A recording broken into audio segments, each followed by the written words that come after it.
Hi everyone, today we will talk about how to fix Instagram posting problem.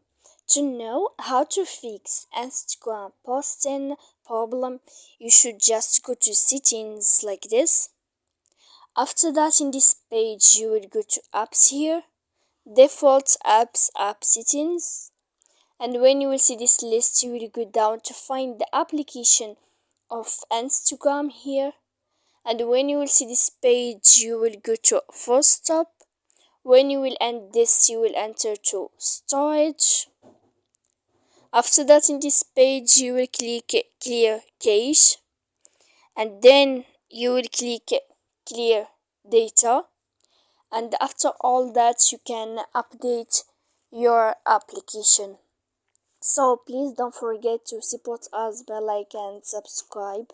See you next time in another video.